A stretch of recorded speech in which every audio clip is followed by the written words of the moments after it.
You're always so clumsy, aren't you? Rachel teased, her eyes glinting with mischief as she handed me the shattered pieces of the ceramic mug. Her voice echoed through the empty kitchen, bouncing off the cold, sterile walls of the homeless shelter. Rachel had a way of making even the harshest of realities seem less grim, and in the bleakness of my life post-accusation, she was the only semblance of warmth I had left. My cheeks flushed with embarrassment as I fumbled with the jagged shards, trying to piece them back together. It was a futile effort, one that mirrored my shattered reputation and the fractured family I'd been forced to leave behind. Thanks for the reminder, I muttered under my breath, but she just laughed. Rachel had been living here longer than I had, and she'd learned to cope with the daily humiliations and hardships in her own way. Her spirit was unbreakable, and in that moment, I envied her more than I could ever admit. The homeless shelter was a cacophony of despair and hope, with its mismatched chairs and peeling wallpaper. It was a stark reminder of how quickly life could turn on its head. Rachel and I had formed a bond of necessity, two teenagers adrift in a sea of misfortune. She knew my story, the one that had led to my banishment from the only home I'd ever known. She didn't judge, she just listened, and that was more than I could ask for. Days bled into weeks, and weeks into months. The stench of the shelter became a familiar scent, a part of me that I could never fully scrub away. Rachel had a knack for finding beauty in the most unlikely of places, a cracked sidewalk that resembled a smiling face, or the way the light danced through the gaps in the boarded-up windows of abandoned buildings. She saw potential in me, too, something I'd lost track of long ago. One evening, as we sat on the curb outside the shelter, sharing a stale sandwich and a bottle of water, she turned to me with a determined look in her eyes. "You can't let this be your life, Alex," she said firmly. "You're smarter than this.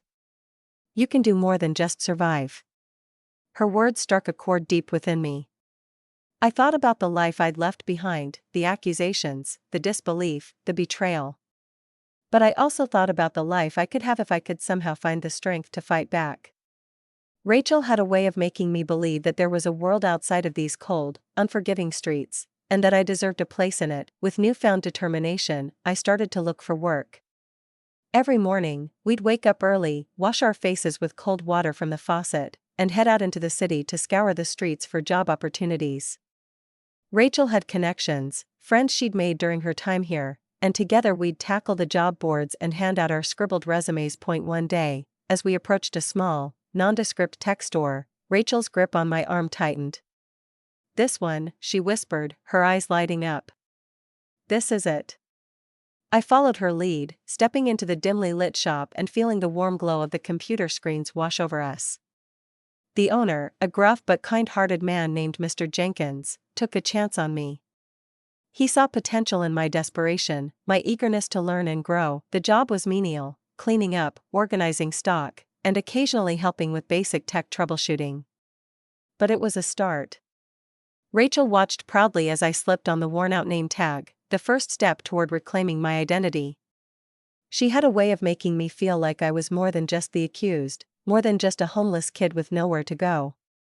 With every passing day, the weight of my past grew lighter, and the horizon of my future grew brighter under Mr. Jenkins's tutelage. I devoured every piece of knowledge about computers that I could. His patience and willingness to teach were more valuable than any goldmine. The rhythmic hum of the machines soon became a comforting lullaby, soothing my restless mind. I discovered a talent for coding, a world where I could build something from nothing, where I could control the narrative. Rachel encouraged my passion, often staying up with me late into the night as I tapped away on an old laptop, her head on my shoulder, both of us lost in the digital realm. My skills grew, and so did the size of the projects Mr. Jenkins entrusted to me. I started making minor repairs, then more complex ones. Eventually, I was building computers from scratch, custom-made for the quirky regulars who frequented the store. They began to call me the street's prodigy, and their praise filled a void in me that I hadn't realized was there. Rachel watched with a mix of admiration and concern as I threw myself into my work, sometimes forgetting to eat or sleep. One afternoon, a well-dressed man named Marcus walked into the store, his eyes scanning the shelves with the air of someone who knew exactly what he wanted. His gaze fell on me, and he approached with a purposeful stride. "I've heard good things," he said, extending a hand. I need someone with your talents for a new project. Would you be interested? The offer was unexpected, but the excitement in his voice was contagious. Rachel looked at me with wide eyes, and I could see the hope reflected in them. This could be my ticket out of the shelter, out of this life. I nodded, and Marcus handed me his business card. "Meet me at this address tomorrow at noon," he said, his smile never wavering. "And dress to impress." The address was in a part of the city I hadn't ventured to in years, the gleaming skyscrapers and bustling streets a stark contrast to the desolate alleys I now called home. Rachel and I spent hours that night preparing. She helped me pick out the least wrinkled clothes from the donation bin, and we both agreed that my best look was a button-down shirt and a pair of jeans that had been patched up more times than I could count. As I walked through the gleaming glass doors of the towering building, I felt a knot of nerves tighten in my stomach. This was a world I didn't belong in, a world of suits and briefcases, where the air smelled of money and ambition. The elevator ride to the top floor was a silent, nerve-wracking journey, and when the doors slid open, I stepped into a realm of chrome and leather, where the hum of productivity was palpable. Marcus was waiting for me in an office that overlooked the city, his own kingdom of screens and keyboards. He offered me a seat and a bottle of water, his smile still as warm as it had been the day before. He spoke of a revolutionary app, a tool that could change the way people connected and communicated. His enthusiasm was infectious, and as he explained the concept, I could see the potential, the way it could fill a void in the world just as Rachel had filled a void in my life. The job was mine if I wanted it, and I didn't need to think twice. This was my chance to not just survive but to thrive, to prove to everyone, but mostly to myself, that I wasn't the monster they thought I was. Rachel squealed with excitement when I told her the news, her eyes sparkling with happiness for me. That night, we celebrated with a dinner of hot, greasy pizza from a nearby joint, a rare treat in our lives of scarcity. The work was demanding, the hours long, but I didn't care. Each line of code was a declaration of my innocence, each successful bug fix a victory over the past. Rachel was my constant, the one who kept me grounded amidst the whirlwind of change. She'd come to the office sometimes, watching as I worked with a mix of admiration and concern. We'd share a quiet lunch in the break room, her stories of the shelter a stark reminder of the life I'd left behind. The app grew from an idea into a reality, and with it, so did my reputation. Marcus noticed my dedication and skill, often praising me in front of the team. His confidence in me became my armor, protecting me from the whispers of doubt that still haunted me. Rachel, ever the optimist, saw the change in me and pushed me to dream bigger.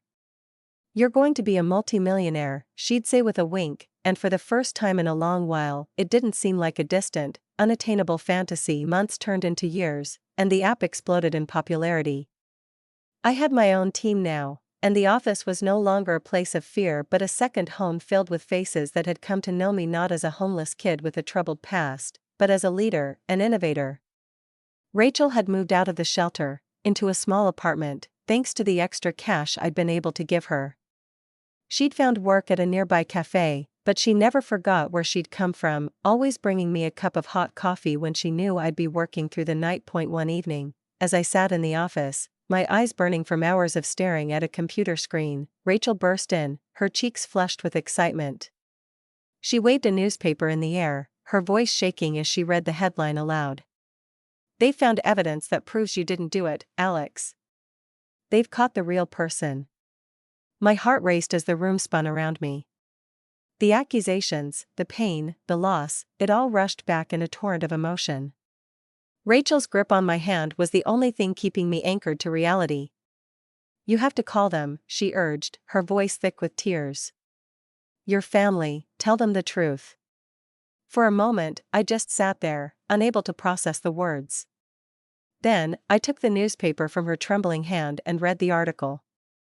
It detailed how a DNA sample had been found, linking someone else to the assault. The person had confessed, and the case was closed. The weight of the years lifted from my shoulders, and I felt a mix of anger and relief. I had been vindicated. The following days were a blur of phone calls and messages.